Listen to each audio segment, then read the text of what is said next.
નમસ્કાર મિત્રો, આજે ફરી એકવાર આપણે નીકળી પડ્યા છીએ મહારાષ્ટ્રના એક એવા સુંદર અને કુદરતી સ્થળની સફરે જે કદાચ હજુ પણ ઘણા બધા લોકોના માટે અજાણ્યું છે. ભીવતાસ તરફ જતો રસ્તો પોતાનામાં જ એક સુંદર અનુભવ છે. ચોમાસાની ઋતુમાં જ્યારે સહ્યાદ્રીના પહાડો લીલાછમ બની જાય છે, વાદળો પહાડોને સ્પર્શવા લાગે છે અને નદીઓ નાળાઓ પાણીથી છલકાઈ જાય છે, ત્યારે ભીવતાસ ધોધનું સૌંદર્ય ખરેખર જોવા જેવું બની જાય છે. તો ચાલો મિત્રો, આજે મારી સાથે માણીએ ભીવતાસ ધોધની આ સુંદર સફર. તો મિત્રો, હવે આપણે પહોંચી ગયા છે ભીવતાસ ધોધના પ્રવેશ દ્વાર પાસે. અહીં પહોંચતા જ રસ્તામાં નાના નાના ઝરણા, પહાડ પરથી વહેતું પાણી આપણું ધ્યાન ખેંચવા લાગે છે અને જ્યારે ભીવતાસ બોર્ડર નજર પડે છે ત્યારે મનમાં એક જ ઉત્સુકતા થાય છે, આખરે એ ધોધ કેવો હશે? અહીં નાસિક વન વિભાગ દ્વારા વિસ્તારની સુંદરતા સંરક્ષણ અંગે માહિતી આપવામાં આવી છે.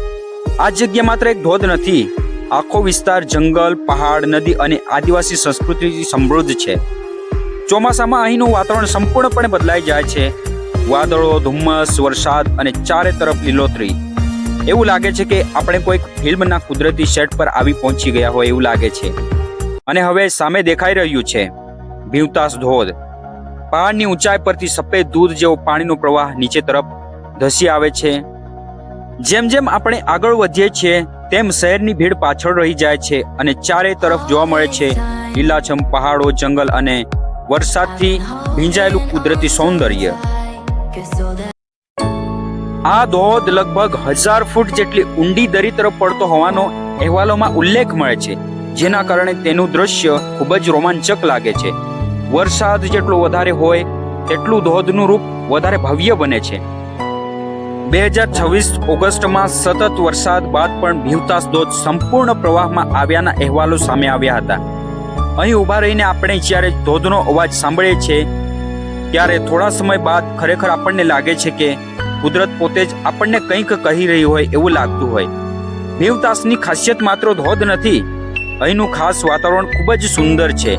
ચારે તરફ લીલાછમ પહાડો, જંગલ, વહેતું પાણી અને વરસાદી વાદળો. આ દ્રશ્યો કેમેરામાં કેદ કરવા માટે પણ અદ્ભુત છે.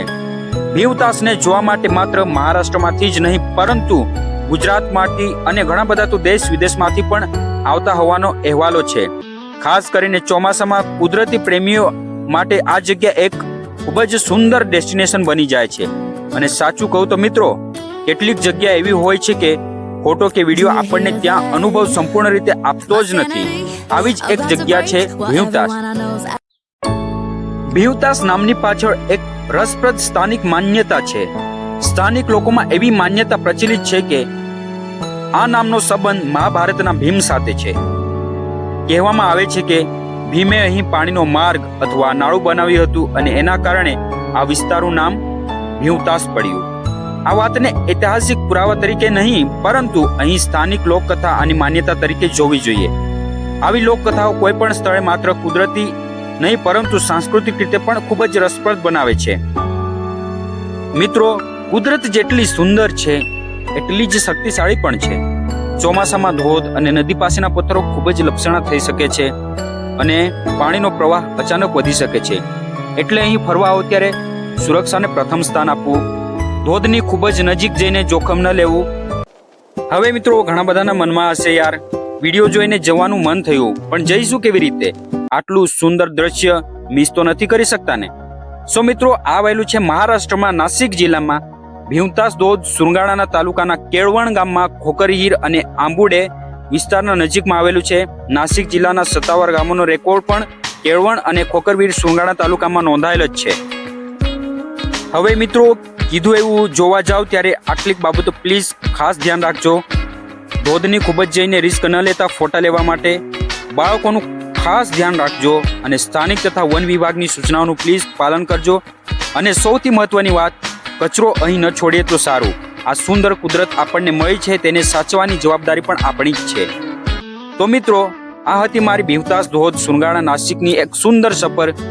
જો તમે પણ ચોમાસામાં કુદરતની નજીક જવા માંગતા હોવ, પહાડો જોવા માંગતા હોવ અને ધોધનો અદ્ભુત નજારો માણવા માંગતા હોવ તો ભીવતાસ ચોક્કસ યાદ કરજો.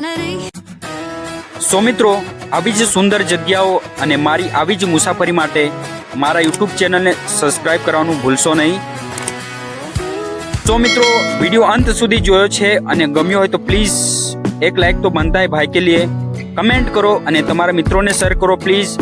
હું ફરીથી મળીશ કંઈક આવી જ નવી જગ્યાઓ સાથે, નવી સફર અને નવી કહાનીઓ સાથે. ત્યાં સુધી કુદરતના નજારો માણતા રહો, કુદરતને પ્રેમ કરો અને કુદરતને સાચવો. સો મળીશું કંઈક આવા જ ઇન્ફોર્મેટિવ અને ખૂબ જ સારા નજારાઓ સાથે. C you, than take care, bye bye.